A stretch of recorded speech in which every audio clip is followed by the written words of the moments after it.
नमस्कार विद्यार्थी मित्रांनो, आजपासून ना आपण पंचायत राज व्यवस्थेच्या म्हणजे स्थानिक शासन संस्थेच्या अभ्यासाला सुरुवात करणार आहोत। स्थानिक शासन संस्थेचे ना दोन घटक आहेत। एक म्हणजे ग्रामीण स्थानिक शासन संस्था ज्याला आपण पंचायत राज म्हणून ओळखतो आणि दुसरं म्हणजे नागरी स्थानिक शासन संस्था। आता या दोन्ही घटकांसाठी किंवा दोन्ही व्यवस्थांसाठी ना दोन महत्वाच्या घटना दुरुस्त्या आपल्या राज्यघटनेमध्ये करण्यात आलेलं। एक घटना दुरुस्ती ती म्हणजे 73वी घटना दुरुस्ती ज्याचा संबंध ग्रामीण स्थानिक शासन संस्थेशी किंवा पंचायत राज व्यवस्थेशी आहे आणि दुसरी जी घटना दुरुस्ती आहे ती म्हणजे 74वी घटना दुरुस्ती। ओके, सो आता पूर्ण पंचायत राज व्यवस्थेचा स्थानिक नागरी शासन संस्थेचा आपल्याला ना छानसा डिटेलमध्ये अभ्यास करायचा आहे। आता तुम्ही ज्या वेळेला राज्यशास्त्राचा अभ्यास करताना तर तुम्ही जे कोणते रेफरन्स बुक प्रेफर करत असाल, जसं मोस्ट ऑफ तुम्ही जास्त करून एकतर रंजन कोळंबे किंवा लक्ष्मीकांत वापरत असाल। ओके, पण या दोन्ही पुस्तकांमध्ये ना फक्त 73 आणि 74व्या घटना दुरुस्ती संबंधीच्या तरतुदी देण्यात आलेल्या आहेत। त्याच्या मागची जी हिस्ट्री आहे, ज्या काही महत्वाच्या समित्या आहेत त्या देण्यात आलेल्या आहेत। पण तुम्हाला परीक्षेला फक्त 73 आणि 74व्या घटना दुरुस्तीवर प्रश्न विचारले जातात का नाही, तर महाराष्ट्रामध्ये ही पंचायत राज व्यवस्था कशी आहे ना त्याच्यावर जास्त प्रश्न विचारले जातात। ओके, सो आपल्याला लेक्चर हे असेच घ्यायचे, फक्त 73 आणि 74वी घटना दुरुस्ती करून मी थांबणार नाहीये। आपल्याला महाराष्ट्रामध्ये कशा प्रकारे ही पंचायत राज व्यवस्था चालते, मग त्यामध्ये ग्रामपंचायत, पंचायत समिती, महानगरपालिका, जिल्हा परिषद या सगळ्या गोष्टींचा डिटेलमध्ये अभ्यास करायचा आहे। म्हणूनच आपण हा टॉपिक आहे ना थोडा स्लो घेणार आहोत। बरेचसे लेक्चर यामध्ये होऊ शकतात, तुमचं एक एक जे लेक्चर आहे ते सुद्धा बऱ्यापैकी मोठं होऊ शकतं, पण मी असं ट्राय करेल की एकेका टॉपिकला आपण एकच लेक्चर घेऊया, जसं आपण आधीचे सगळे राज्यशास्त्राचे या मॉड्यूल मधले लेक्चर्स घेतले ते। ओके, मग आता ना एक फक्त अप्रॉक्सिमेट तुम्हाला सांगून ठेवते की किती आणि कसे लेक्चर्स तुमचे होऊ शकतात। सो सर्वात पहिल्यांदा आपल्याला आजच्या लेक्चरमध्ये काय बघायचंय, 73वी घटना दुरुस्ती। पण 73व्या घटना दुरुस्तीचा अभ्यास आपण नाही करायचा आहे आज फक्त ज्या महत्वाच्या समित्या आहेत, 73वी घटना दुरुस्ती होण्याआधी काही समित्यांची स्थापना करण्यात आलेली पंचायत राज व्यवस्थेसाठी किंवा स्थानिक शासन संस्थांसाठी, तर त्या समित्यांचा अभ्यास करायचा आपल्याला। त्याच्यात कोणकोणत्या शिफारसी त्यांनी केलेल्या, कोणकोणत्या शिफारसी कशा प्रकारे लागू करण्यात आल्या ते बघणार आहोत आणि बऱ्याच वेळेला त्याच्यावर प्रश्न विचारले जातात।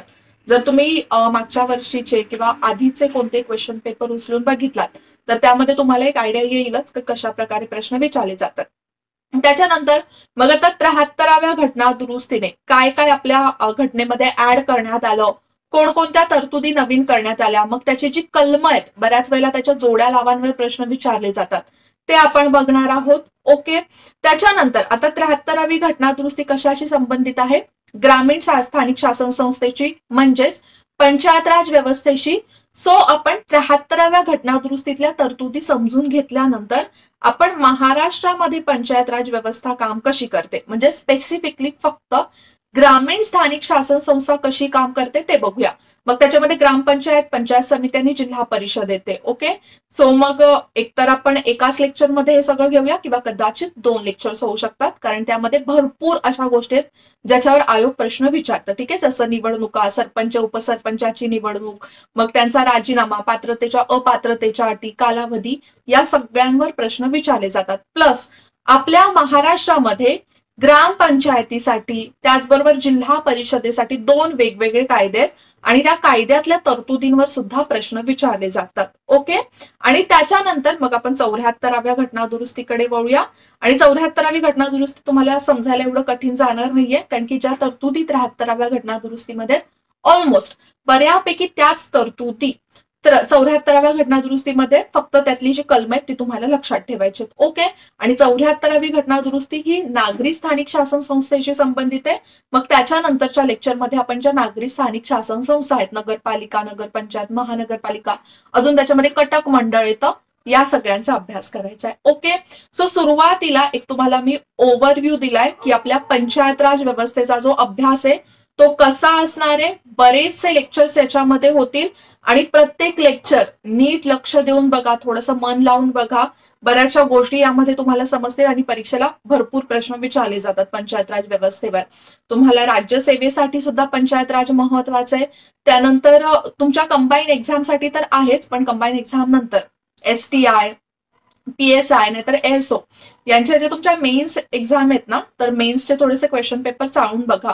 मेन्स मध्ये तर 4 ते 5 प्रश्न हे पंचायत राज व्यवस्थेवर विचारले जातात, प्लस महाराष्ट्राशी संबंधित बरेचसे प्रश्न विचारले जातात. ठीक आहे, कशाशी संबंधित, महाराष्ट्राशी संबंधित पण पंचायत राज व्यवस्थेवर. ओके, सो आपण सुरुवात करूया आपल्या लेक्चरला. सो सर्वात पहिल्यांदा बघा, आपल्या सध्या राज्यघटनेमध्ये आपण बघितलं तर पंचायत राज व्यवस्थेशी संबंधित, किंवा आपण त्याला सध्या स्थानिक शासन संस्थाच म्हणूया, अजून आपण पंचायत राज व्यवस्थेवर पोहोचलेलो नाहीये. स्थानिक शासन संस्थेशी संबंधित कोणत्या तरतुदी राज्यघटनेमध्ये कुठे कुठे देण्यात आलेल्या आहेत, तर 3 ठिकाणी देण्यात आलेल्या आहेत, किंवा 3 घटक आहेत जे याच्याशी रिलेटेड आहेत. सर्वात पहिल्यांदा तुम्हाला माहितीये, राज्यघटनेच्या सुरुवातीला कलम 40 मध्ये असं टाकण्यात आलेलं की राज्यसंस्था म्हणजेच काय, राज्य म्हणजेच काय, ज्याला आपण गव्हर्नमेंट म्हणतो, स्पेसिफिकली ज्या गव्हर्नमेंटच्या बॉडीज असतात वेगवेगळ्या, मग त्यामध्ये संघ शासन, राज्य शासन, इतर ज्या स्थानिक शासन संस्था आहेत किंवा इतर ज्या बॉडीज आहेत ज्या गव्हर्नमेंटचे रिलेटेड जे कायदे रूल्स बनवतात त्यांना आपण म्हणतो राज्यसंस्था. तर त्या ग्रामपंचायती संघटित करण्यासाठी उपाययोजना करेल. म्हणजे त्यांना काय करायचंय की ग्रामपंचायतींना, ग्राम संघटना ज्या आहेत त्यांना प्रोत्साहन देण्याचं काम राज्य करणार आहे. ओके, हे कशात देण्यात आलेले आहे, कलम 40 मध्ये. लक्षात ठेवा, आणि बऱ्याच वेळेला याच्यावर प्रश्न विचारले जातात की कोणकोणती कलम ही आपल्या पंचायत राज व्यवस्थेशी संबंधित आहे. मग बऱ्याच वेळेला कलम 40 तिथे टाकलं जातं आणि मग तिथे स्टुडंट्स कन्फ्युज होतात. आणि कलम 40 कशामध्ये देण्यात आलेलं आहे, DPSP मध्ये भाग 4 मध्ये आपलं जे डिरेक्टिव्ह प्रिन्सिपल्स आहेत, मार्गदर्शक तत्व, त्याच्यामध्ये देण्यात आलेली आहे. त्यानंतर 7व्या अनुसूचीमध्ये टाकण्यात आलेले आहे. 7व्या अनुसूचीमध्ये एक शब्द टाकण्यात आलेला आहे, ते म्हणजे स्थानिक शासन. स्थानिक शासन म्हणजेच यात सगळ्या गोष्टी येतात, जिल्हा परिषद, ग्रामपंचायत, महानगरपालिका, नगरपालिका, नगरपंचायत, म्हणजे स्थानिक शासन. ओके, सो स्थानिक शासन आहे ते 7व्या अनुसूचीमध्ये पण टाकण्यात आलेलं आहे. अच्छा, 7वी अनुसूची कशाशी संबंधित आहे त्याचा अभ्यास आपण ऑलरेडी केलेला आहे, ज्याच्यामध्ये आपल्याला दिलेले कायदेविषयक जे विषय आहेत, कायदेविषयक सगळे अधिकार, ते कशा प्रकारे कोणकोणते विषय कोणाकोणाला देण्यात आलेले आहेत.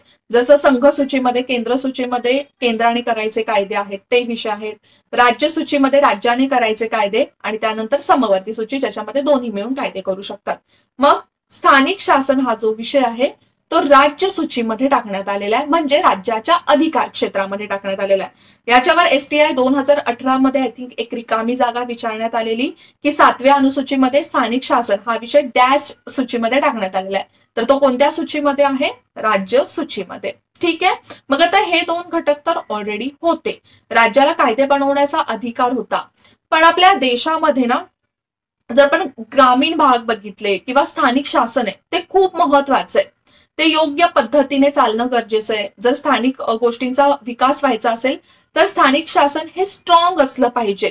ठीक आहे, विकेंद्रित असलं पाहिजे, एकाच ठिकाणी त्याचं केंद्रीकरण झालं नाही पाहिजे. म्हणूनच काय केलं, वेगवेगळ्या समित्या स्थापन करण्यात आल्या आणि मग त्यांच्या शिफारसीवरून 1992 मध्ये 73 आणि 74वी घटना दुरुस्ती करण्यात आली.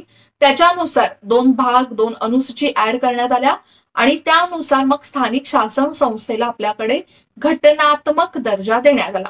अच्छा, घटनात्मक दर्जा देण्यात आला याचाच अर्थ काय होतो की आता ना एक असा तुम्ही म्हणू शकता एक ढाचा तयार झालाय की ज्याच्यानुसार प्रत्येक राज्य त्यांच्याकडे स्थानिक शासन जे आहे त्यांच्यासाठी तरतुदी करतील आणि योग्य पद्धतीने त्याचं शासन चालेल, की ती व्यवस्था आहे ती योग्य पद्धतीने चालेल. पूर्वी घटनात्मक कोणतीच तरतूद नव्हती, त्याच्यामुळे एक प्रकारे विस्कटीत असं स्थानिक शासन होतं आणि तेच एक प्रकारे एक स्ट्रॉंग शासन तयार करण्यासाठी घटना दुरुस्ती केली आणि स्थानिक शासन संस्थेला घटनात्मक दर्जा देण्यात आला. सो इथे ऍटलिस्ट तुम्हाला समजलंय की घटनेमध्ये कोणकोणत्या तरतुदी आहेत ज्या स्थानिक शासन संस्थेशी संबंधित आहेत.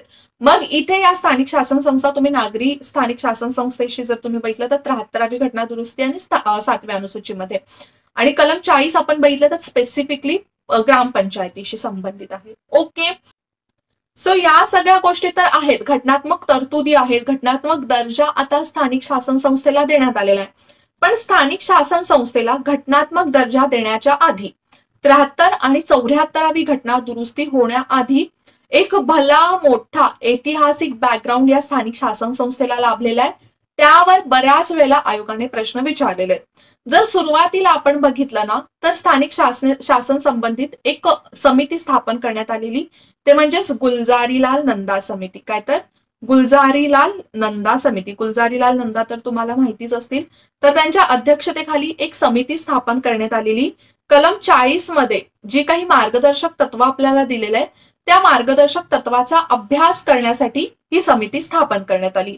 या समितीने अशा शिफारसी केल्या की म्हणजे जे सत्तेचं केंद्रीकरण खूप आपल्या देशामध्ये झालेलं आहे, त्याचं विकेंद्रीकरण झालं पाहिजे. म्हणजे सत्ता जी आहे त्याचं एक प्रकारे काय झालं पाहिजे, डिसेंट्रलायझेशन झालं पाहिजे. सत्ता स्थानिक लोकांच्या हाती दिली पाहिजे. ठीक आहे. आणि जे मोठं राजकारण आपण म्हणतो केंद्रीय राजकारण, त्याच्यापासून स्थानिक शासनला थोडं वेगळं ठेवलं पाहिजे. अशा बऱ्याचशा शिफारसी गुलजारीलाल नंदा समितीने केलेल्या, पण त्या काही त्याच्यावर एवढा जास्त विचार करण्यात आला नाही. मग पुढे जाऊन 1954 मध्ये त्यावेळच्या ज्या आपल्या केंद्रीय आरोग्य मंत्री होत्या श्रीमती अमृता कौर म्हणून, हे नाव लक्षात ठेवा, बऱ्याच वेळेला परीक्षेला विचारलं जातं. या आपल्या भारताच्या पहिल्या महिला केंद्रीय आरोग्य मंत्री होत्या. ठीक आहे. तर अमृता कौर यांच्या अध्यक्षतेखाली एक शिमला परिषद म्हणून घेण्यात आलेली, आणि त्यावेळेला अमृता कौर यांच्या समितीने किंवा या परिषदेने सुद्धा स्थानिक शासन संस्थेसंबंधित काही शिफारसी केलेल्या. ओके. पण या छोट्या छोट्या परिषदा, या काही समित्या होत्या, त्याच्यानंतर एक्झॅक्ट निर्णय कोणत्याच सरकारने घेतला नाही.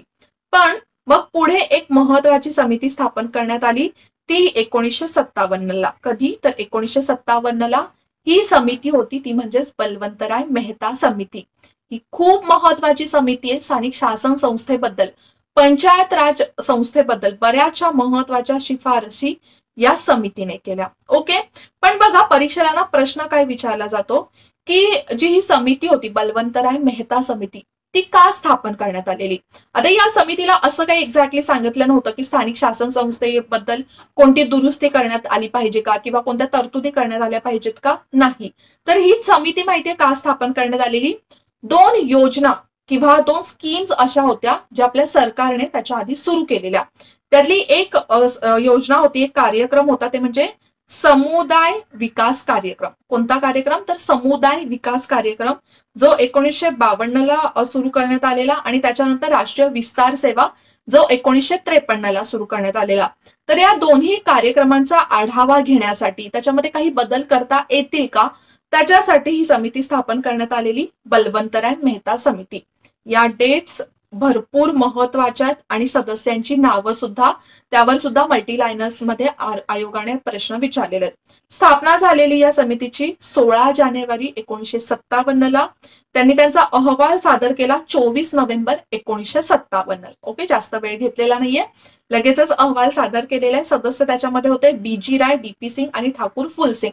ही नावं तुम्हाला लक्षातच ठेवायचे, बीजी राव, डीपी सिंग आणि ठाकूर फुलसिंग, आणि याचे अध्यक्ष होते बलवंतराय मेहता. ओके. आणि त्यांच्या ज्या शिफारसी आहेत, म्हणजे त्यांनी ज्या काही शिफारसी केलेल्या, ऑब्व्हियसली त्या सगळ्याच नाही, पण त्यातल्या काही शिफारसी ज्या आहेत त्यांची लागू करण्याची जी सुरुवात आहे ती 1958 पासून झाली. मग आता त्यातल्या महत्वाच्या शिफारसी सुद्धा माहीत असणं गरजेचं आहे. या शिफारसींवर सुद्धा अनेक वेळा प्रश्न विचारण्यात आलेले आहेत. मग आता त्यातली सर्वात पहिली शिफारस होती, ते म्हणजे ग्राम स्तरावर ग्रामपंचायत, प्रभाग स्तरावर पंचायत समिती आणि जिल्हा परिषदेमध्ये अप्रत्यक्ष पद्धतीने आलेले सदस्य असावेत. अप्रत्यक्ष निवडणुकांच्या माध्यमातून हे स्तर एकमेकांशी जोडलेले असावेत. त्यांनी काय सांगितलं की 3 स्तरांमध्ये हे 3 माध्यम असावेत, ग्राम स्तरावर ग्रामपंचायत, प्रभाग स्तरावर पंचायत समिती आणि जिल्हा परिषद. याच्यामध्ये अप्रत्यक्ष पद्धतीने निवडून आलेले सदस्य असतील, आणि हे सदस्य किंवा या निवडणुकांच्या आधारे हे जे 3ही स्तर आहेत जे एकमेकांशी जोडलेले असतील. आता जर आपण महाराष्ट्रामध्ये बघितलं तर अशाच पद्धतीने बघा निवडणुका घेतल्या जातात, ग्रामपंचायत, पंचायत समिती, आणि त्याचबरोबर जर आपण बघितलं तर जिल्हा परिषद एकमेकांशी जोडले गेलेले आहेत. राईट. त्याचबरोबर ग्रामपंचायत ती मध्ये थेट निवडून आलेले सदस्य असावेत, तर पंचायत समिती आणि जिल्हा परिषदेमध्ये अप्रत्यक्ष निवडून आलेले सदस्य असावेत. अच्छा, शिफारसींवर आयोग कशा पद्धतीने प्रश्न विचारतो? तुम्हाला नाव दिलं जाईल की बलवंतराय मेहता समितीने खालीलपैकी कोणकोणत्या शिफारसी केल्या होत्या. मग एक तुम्ही वरच्यावर लक्षात ठेवलात की त्यांनी सांगितलेलं की 3 स्तराचं पंचायत राज व्यवस्था असली पाहिजे, त्याच्यानंतर थेट निवडणुका झाल्या पाहिजेत, राईट. आणि त्याच्यामध्येच मग काय सांगितलेलं की हे जे तीनही काय म्हणू शकतो आपण इन्स्टिट्यूशन्स आहेत त्या एकमेकांशी जोडल्या गेल्या पाहिजेत. त्याचबरोबर जिल्हाधिकारी हा जिल्हा परिषदेचा अध्यक्ष असावा. बघा इथे काय सांगितलेलं आहे, ते म्हणालेले की जिल्हाधिकारी हा जिल्हा परिषदेचा अध्यक्ष असावा. ओके, पण आपण हे मान्य करतो का नाही, जिल्हाधिकारी हा जिल्हा परिषदेचा अध्यक्ष नसतो. त्याच्यानंतर त्यांच्यासाठी पुरेसा निधी उपलब्ध करून देण्यात यावा, म्हणजेच काही प्रकारे अनुदान देण्यात यावं जिल्हा परिषदेला वगैरे, की त्यांची जी विकासाची कामं आहेत ती योग्य रीतीने पार पाडावीत म्हणून. त्यानंतर या लोकशाही संस्थांकडे खऱ्या अर्थाने अधिकार आणि जबाबदारी हस्तांतरित केली जावी. बघा, म्हणजे ते असं म्हणत नाहीयेत की फक्त पंचायत राज व्यवस्था स्थापन करायची, स्थानिक शासन संस्था स्थापन करायचे म्हणून फक्त या इन्स्टिट्यूशन्स असल्या पाहिजेत किंवा या संस्था असल्या पाहिजेत असं नाहीये. खऱ्या अर्थाने त्यांना स्थानिक शासन संस्थेबद्दलची जी सत्ता आहे, जे अधिकार आहेत ते त्यांच्याकडे हस्तांतरित केले गेले पाहिजेत. ओके, फक्त नावाला ते स्थापन करायचं नाहीये.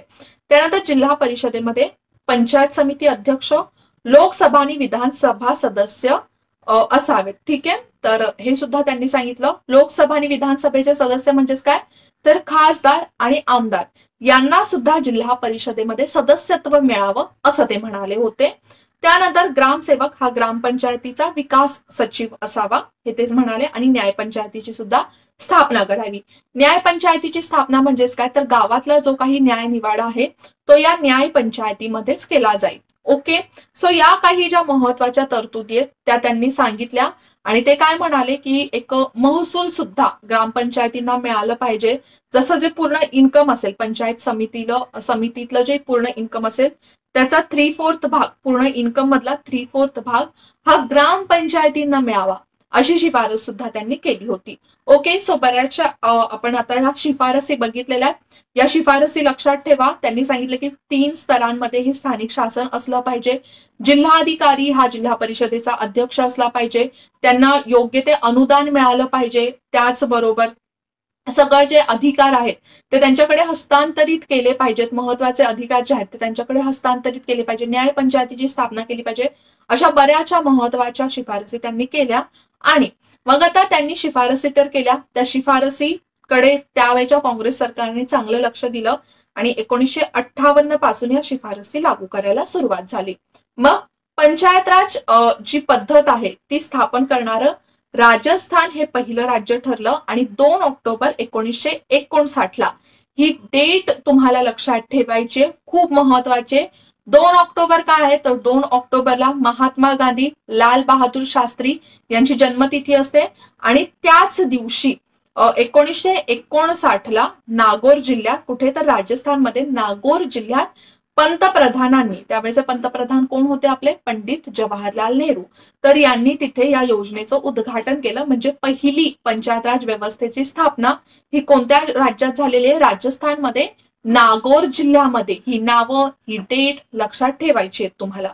ओके, सो आता इथे आपल्याला समजलं की बलवंतराय मेहता समितीने ज्या काही शिफारसी सांगितल्या त्या शिफारसींनुसार आपल्याकडे पंचायत राज व्यवस्थेला एक चांगला मार्ग मोकळा झाला आणि अशा प्रकारे ग्रामपंचायतीची स्थापना सुद्धा झाली. पुढे मग दुसरी समिती येते, तखतमल जैन अभ्यास गट. तर या समितीची स्थापना करण्यात आलेली 17 जुलै 1966 आणि 1967 मध्ये त्यांनी त्यांचा अहवाल सादर केला. एक छोटीशी समिती होती. काही महत्वाच्या त्यांनी शिफारसी केलेल्या, एक म्हणजे सर्व राज्यांना कायद्याने ग्रामसभा स्थापन करण्यात यावी. बघा, सुरुवातीपासून ना ग्रामसभेला महत्वाचं स्थान देण्यात आलेलं आहे. आणि जर पहिल्यांदा असा कुठे प्रश्न विचारण्यात आला की ग्रामसभेचा उल्लेख किंवा ग्रामसभेला एक कायद्याने स्थान देण्यात यावं असं कोणी शिफारस केलेली, तर ती म्हणजे तखतमल जैन अभ्यास गटाने. ठीक आहे, त्यानंतर स्थानिक स्वराज्य संस्थांसाठी वित्त आयोग स्थापन करण्यात यावं, जे घटना दुरुस्तीने ऍड सुद्धा करण्यात आलं.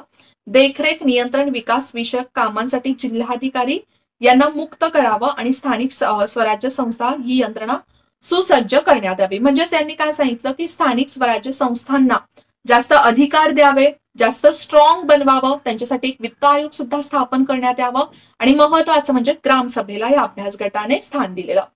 त्याच्यानंतर आली एक महत्वाची समिती, ती म्हणजे अशोक मेहता समिती. ज्या ज्या समित्या इम्पॉर्टंट आहेत आणि ज्याच्यावर आयोग प्रश्न विचारू शकतो अशा समित्या मी घेतलेल्या आहेत. तशा तर बऱ्याचशा लहान लहान समित्या स्थापन करण्यात आलेल्या आहेत. ओके, सो इथे एक पहिली समिती झाली ती म्हणजे बलवंतराय मेहता समिती, त्यानंतर तखतमल जैन अभ्यास गट आणि तिसरी महत्वाची समिती ती म्हणजे अशोक मेहता समिती. अशोक मेहता समितीची जी स्थापना आहे ती 12 डिसेंबर 1977 ला करण्यात आलेली. थोडंसं इयर्स लक्षात ठेवा. ही जी समिती आहे, जी पहिली समिती आपण बघितली ती 1957 ला स्थापन करण्यात आलेली बघा.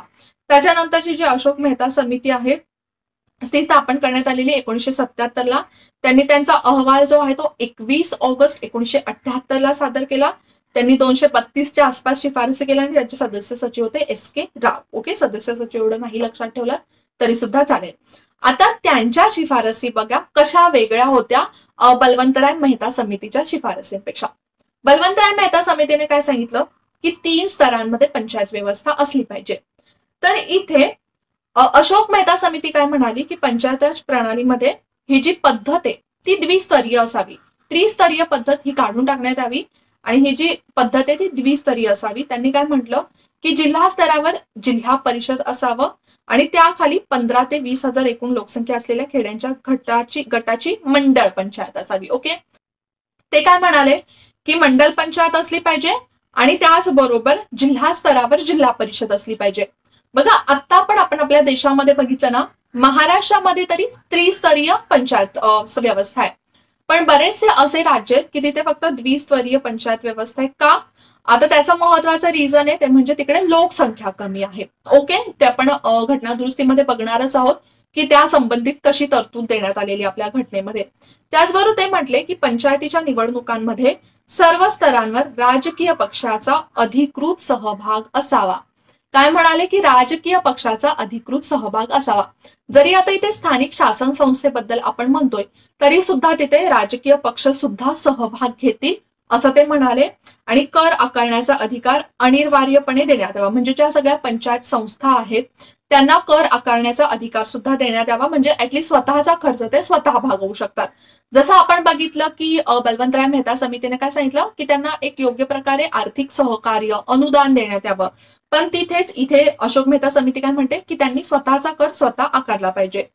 त्याचबरोबर पंचायत राज संस्थांचे नियमित सामाजिक अंकेक्षण करण्यात यावे. नियमित सामाजिक अंकेक्षण म्हणजेच काय की त्यांचा आर्थिक व्यवहार कसा चालतोय किंवा तिथे कारभार जो आहे तो कशा पद्धतीने चालतोय त्याच्यासाठी समजा एखादी समिती स्थापन करण्यात यावी, एखादा अभ्यास गट स्थापन करण्यात यावा आणि सतत त्याचं स्टडी करण्यात यावं.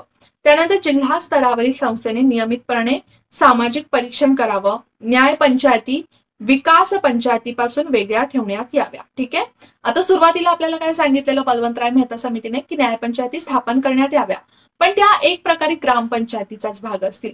पण इथे काय म्हणतायत हे की न्यायपंचायती या विकास पंचायतीपासून वेगळ्या ठेवण्यात याव्या, म्हणजे न्याय निवाडा जो आहे तो वेगळ्या पद्धतीने करण्यात यावा.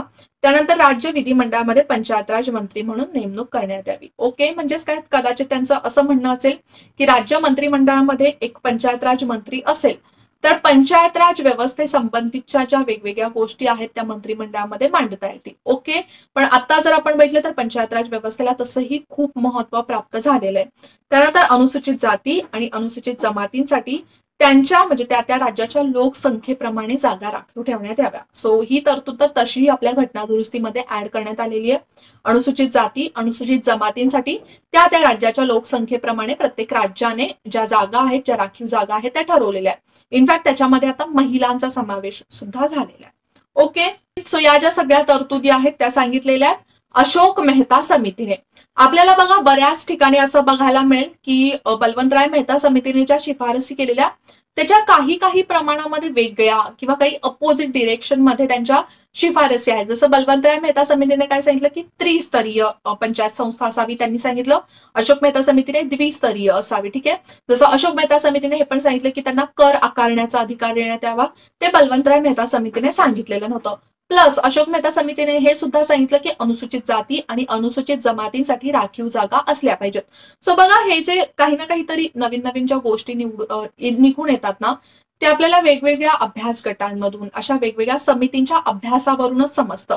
कारण की प्रत्येक वेळेला आपला समाज बदललेला असतो, विचार करण्याची जी क्षमता आहे, प्रत्येकाचे पॉइंट ऑफ व्ह्यू आहेत ते बदललेले असतात. त्यामुळे जसे वर्ष जातात ना, आपल्याला शिफारसी सुद्धा वेगवेगळ्या झालेल्या आढळून येतील. ओके, त्याच्यानंतरची जी समिती आहे ती स्थापन करण्यात आलेली 1985 मध्ये. बघा, बराचसा कालखंड गेला यामध्ये आणि जी.व्ही.के. राव समिती स्थापन करण्यात आली. कोणती समिती स्थापन करण्यात आली? तर जी.व्ही.के. राव समिती. ही सुद्धा बरीचशी महत्वाची समिती आहे. ही 1985 मध्ये स्थापन करण्यात आलेली आहे बघा. आणि ही समिती स्थापन करण्यामागचं महत्वाचं कारण काय होतं, तर ते म्हणजे ग्रामीण विकास व दारिद्र्य निर्मूलन कार्यक्रमांसाठी प्रशासकीय व्यवस्थेबाबत समिती. ठीक आहे, ग्रामीण विकासासाठी समिती स्थापन करण्यात आलेली की ग्रामीण विकासासाठी कोणकोणत्या गोष्टी करण्यात आल्या पाहिजे, दारिद्र्य निर्मूलनासाठी कोणकोणती पावलं उचलण्यात आली पाहिजे, त्याच्यासाठी जी.व्ही.के. राव समिती स्थापन करण्यात आलेली. त्यांनी त्यांचा अहवाल जो आहे तो 24 डिसेंबर 1985 मध्ये स्थापन केला आणि 1982 त्यांनी 40 केल्या.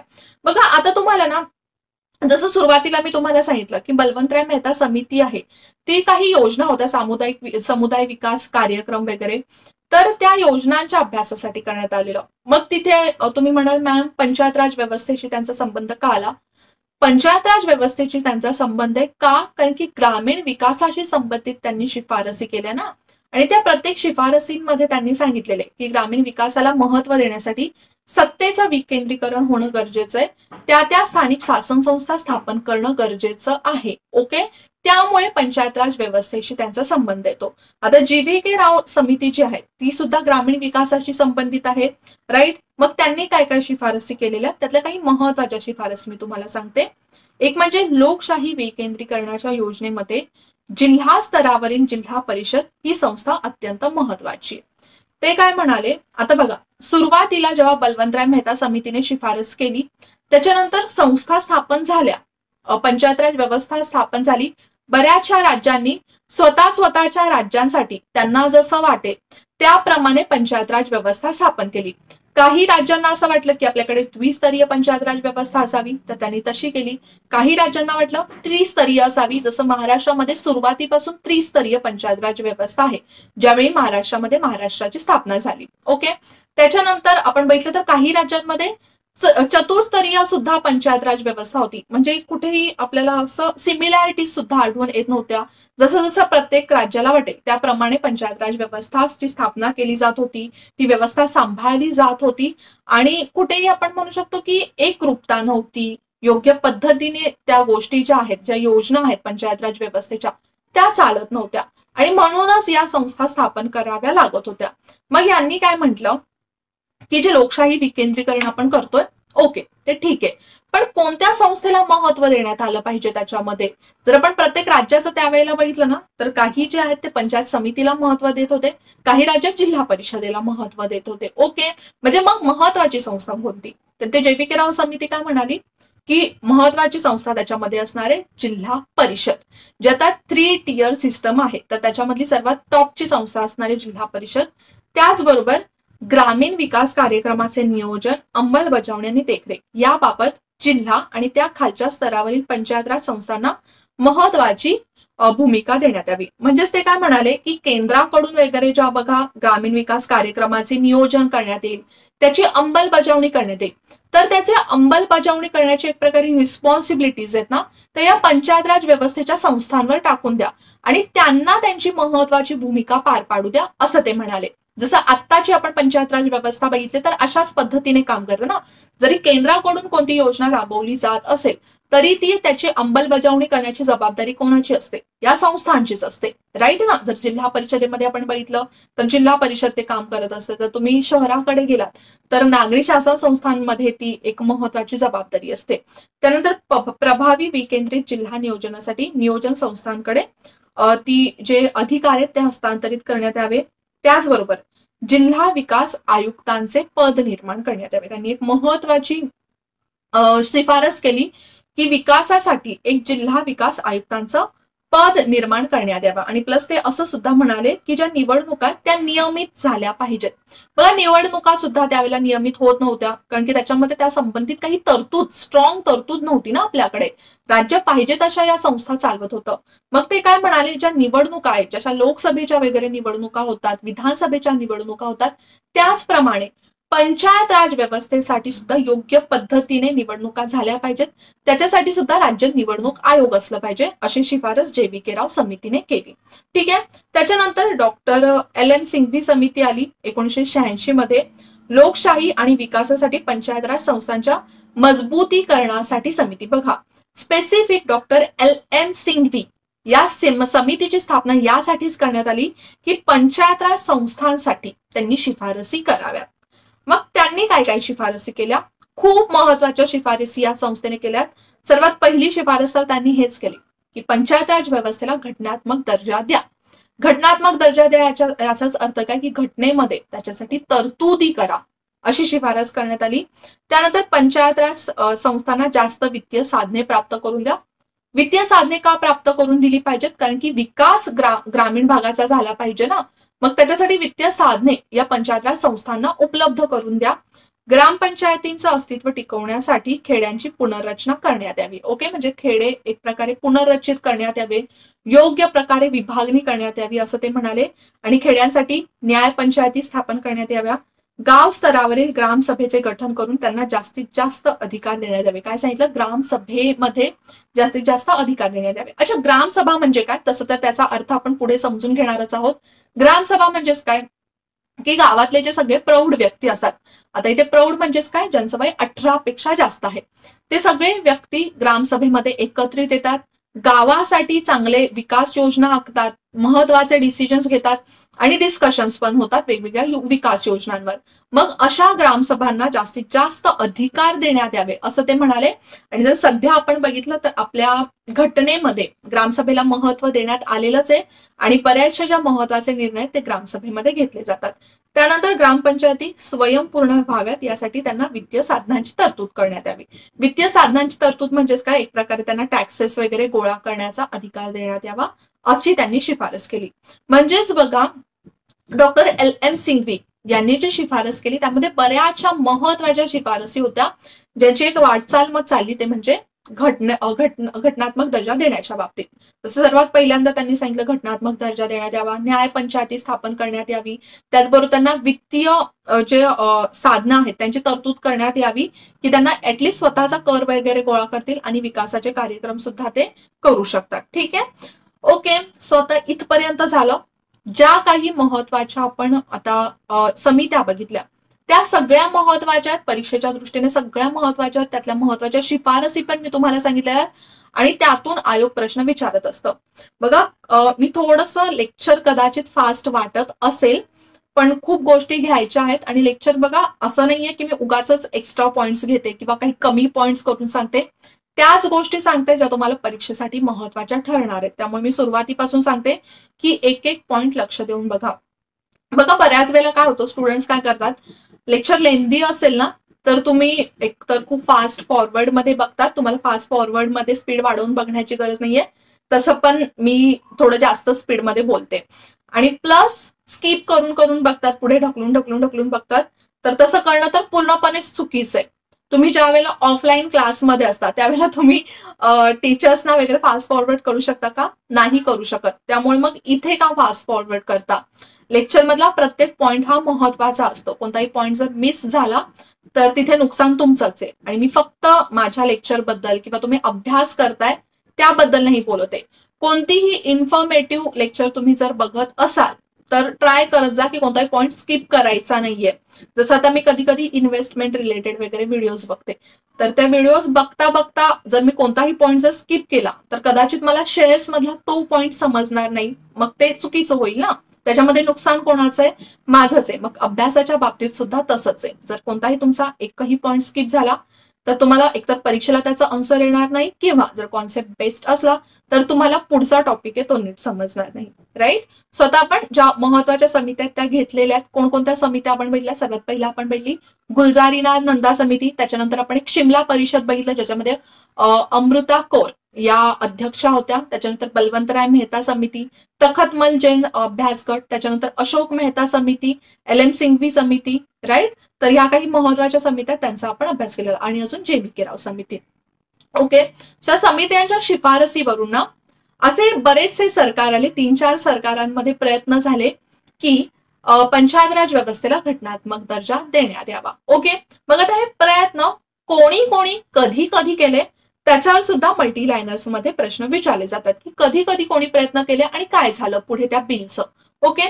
सो सर्वात पहिल्यांदा ना राजीव गांधी सरकारने 1989 मध्ये, जुलै 1989 मध्ये लोकसभेमध्ये 64 घटना दुरुस्ती विधेयक मांडलं. म्हणजे 64वं घटना दुरुस्ती विधेयक मांडलं. कधी?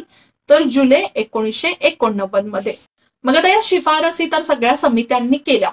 हळूहळू मग प्रत्येक जे सरकार आलं त्याच्यानंतरचं, ओके, LM सिंघवीने शिफारस केल्यानंतरचं जे पहिलं सरकार होतं ते म्हणजेच राजीव गांधी सरकार, त्यांनी प्रयत्न केला की पंचायत राज व्यवस्थेला आता घटनात्मक दर्जा देण्यात यावा. बघा, वेगवेगळं सरकार आलं आणि वेगवेगळ्या सरकारांनी प्रयत्न केलं, पण प्रत्येक वेळेला ते प्रयत्न करणं सक्सेसफुल झालेलं नाहीये. त्यामुळे कोणत्या सरकारने प्रयत्न केलं किंवा हे जे घटना दुरुस्ती विधेयक आहे पंचायत राज व्यवस्थेसंबंधित ते लोकसभेमध्ये किंवा आपल्या संसदेमध्ये कधी कधी मांडण्यात आलेले ना त्याच्यावर सुद्धा आयोग प्रश्न विचारू शकतं. मग जर सर्वात पहिल्यांदा हा प्रयत्न कोणी केला आपण बघितलं तर ते म्हणजे राजीव गांधी सरकारने. त्यांनी सर्वात पहिल्यांदा जुलै 1989 मध्ये लोकसभेमध्ये 64वं घटना दुरुस्ती विधेयक सादर केलं. हे कितवं घटना दुरुस्ती विधेयक होतं तर 64वं घटना दुरुस्ती विधेयक. पण हे विधेयक लोकसभेमध्ये तर पारित झालं पण राज्यसभेमध्ये काही पारित झालं नाही. ओके. त्याच्यानंतर VP सिंग सरकार आलं. VP सिंग सरकारने काय केलं, परत एक डिस्कशनासाठी एक परिषद भरवली. म्हणजे 2 दिवसांची एक परिषद होती, सगळ्या राज्यांच्या मुख्यमंत्र्यांची परिषद. आणि त्याच्यामध्ये त्यांनी डिस्कस केलं की पंचायत राज व्यवस्थेला घटनात्मक दर्जा दिल्यामुळे कशा प्रकारे आपली लोकशाही ही बळकट स्ट्रॉंग होऊ शकते. आणि त्याच्यानंतर परत एकदा सप्टेंबर 1990 मध्ये लोकसभेमध्ये हे घटना दुरुस्ती विधेयक मांडण्यात आलं. पण त्याच्यानंतर लोकसभाच विसर्जित झाली आणि हे जे विधेयक आहे ते लोप पावलं. ओके. लोप पावलं इथे विधेयक. एकदा राजीव गांधी सरकारने आणलं, ते पारित नाही झालं. त्याच्यानंतर तेच विधेयक VP सिंग सरकारने आणलं 1990 मध्ये, पण ते विधेयक लोकसभा विसर्जित झाल्यामुळे लोप पावलं. आता हे विधेयक लोप कसं पावतं, का पावतं, त्या सगळ्या गोष्टी आपण संसदेचा अभ्यास केला त्याच्यामध्ये केलेला आहे. ठीक आहे. त्याच्यानंतर नरसिंहराव सरकार आलं आणि त्यांनी सप्टेंबर 1992 मध्ये लोकसभेमध्ये परत एक घटना दुरुस्ती विधेयक मांडलं. ते हेच विधेयक होतं, एक म्हणजे 73वं घटना दुरुस्ती विधेयक, इथवं तर 73वं घटना दुरुस्ती विधेयक 1992. हे विधेयक, या डेट्स लक्षात ठेवा, 22 डिसेंबर 1992 मध्ये लोकसभेमध्ये पारित झालं. कधी? तर 22 डिसेंबर 1992 मध्ये लोकसभेमध्ये पारित झालं आणि लगेचच 23 डिसेंबर 1992 मध्ये राज्यसभेमध्ये पारित झालं. ठीक आहे. आणि आता हे जे विधेयक आहे ते संघराज्याशी संबंधित आहे, राज्याशी याचा महत्वाचा संबंध येणार आहे. त्याच्यामुळे निम्म्या राज्यांची संमती सुद्धा याला आवश्यक आहे आणि सुरुवातीला 17 राज्यांनी याला संमती दिली होती. ठीक आहे. आणि मग आता हे घटना दुरुस्ती विधेयक एक प्रकारे पारित झालेलं आहे, राज्यांची संमती सुद्धा मिळालेली आहे. मग ते लागू कधी झालं, 73वी घटना दुरुस्ती विधेयक जे आहे ते कधी लागू झालेलं तर ते म्हणजे 24 एप्रिल 1993 पासून. कधी? तर 24 एप्रिल 1993 पासून. बऱ्याच वेळेला ही डेट विचारली जाते. ही डेट लक्षात ठेवणं इतकं कठीण आहे का? नाही, एकदम सोपं आहे ही डेट लक्षात ठेवणं. 24 एप्रिललाच आपण पंचायत राज दिवस म्हणून साजरा करतो. मग पंचायत राज दिवस का साजरा करतो आपण? कारण की त्या दिवशी ही घटना दुरुस्ती लागू झालेली. कधी? तर 24 एप्रिल 1993 ला. बरं, 24 एप्रिल अजून एक महत्वाच्या व्यक्तीचा बर्थडे असतो, ते म्हणजे सचिन तेंडुलकर. जे सचिन तेंडुलकरचे फॅन आहेत त्यांना तर बऱ्याच जणांना माहिती सुद्धा असेल. मग ही डेट तसंही लक्षात ठेवणं एवढं काही कठीण नाहीये. ओके. सो तुमच्या डेट लक्षात आली आणि ज्या आपण शिफारसी बघितलेल्या आहेत आय होप त्या सुद्धा लक्षात आल्या असतील. आणि बऱ्याचशा गोष्टी आपण लेक्चरमध्ये कव्हर केलेल्या आहेत आणि मी असं कन्सिडर करते की नोट्स सुद्धा काढून घेतल्या असतील. आता नेक्स्ट लेक्चरमध्ये आपण 73व्या घटना दुरुस्तीमध्ये कोणकोणत्या तरतुदी आहेत त्या समजून घ्यायच्या. 73व्या घटना दुरुस्तीने आपल्या राज्यघटनेमध्ये 243 पासून तर ते 243 ओ पर्यंतच्या महत्वाच्या तरतुदी म्हणजे महत्वाची कलम ऍड करण्यात आलेली आहे. सो हे एक एक कलम तुम्हाला माहित असणं गरजेचं आहे. बऱ्याच वेळेला आयोग जोड्या लावांवर त्याच्यावर प्रश्न विचारत असतं. ठीक आहे. सो आता लेक्चरमध्ये आपण इथेच थांबूया. जसं बघा पंचायत राज व्यवस्थेचे भरपूर लेक्चर्स होणार आहेत, तर त्याचं एक नंतरचं छोटंसं रिव्हिजन लेक्चर मी सुद्धा घेईल, कारण की मग एक रिकॉल लेक्चर आपण त्याला म्हणूया. ओके, आता थांबूया आपण लेक्चरमध्ये इथेच, अजून जास्त काही बोलत नाही. पुन्हा भेटूया नेक्स्ट लेक्चरला. तोपर्यंत जय हिंद, जय महाराष्ट्र आणि थँक्यू. राज्यसेवा 2022 या कोर्सचे ऍडमिशन सध्या आपल्या व्हिजन स्टडीच्या ऍपवर सुरू झालेले आहेत. लेक्चर्सची सुरुवात ही 1 ऑक्टोबर पासून होणार आहे. कोर्सची पूर्ण डिटेल माहिती ही तुम्हाला आपल्या व्हिजन स्टडीच्या ऍपवर मिळून जाईल, तर तिथे जाऊन एकदा चेकआउट करून घ्या. कोर्सची जी ऍक्च्युअल फी असणार आहे ती असणार आहे 5,999, पण तुम्ही प्री लॉन्चिंग म्हणजेच 1 ऑक्टोबरच्या आधी जर ऍडमिशन घेतलात तर हीच फी 3,999 असणार आहे. मग तुम्ही जर राज्यसेवेसाठी प्रिपेअर करताय तर लवकरात लवकर या बॅचला ऍडमिशन घ्या. तुमचा अभ्यास एकदम डिटेल मध्ये या बॅच मध्ये घेतला जाईल. ओके, सो तुम्हाला तुमच्या पुढच्या एक्झाम साठी ऑल द बेस्ट.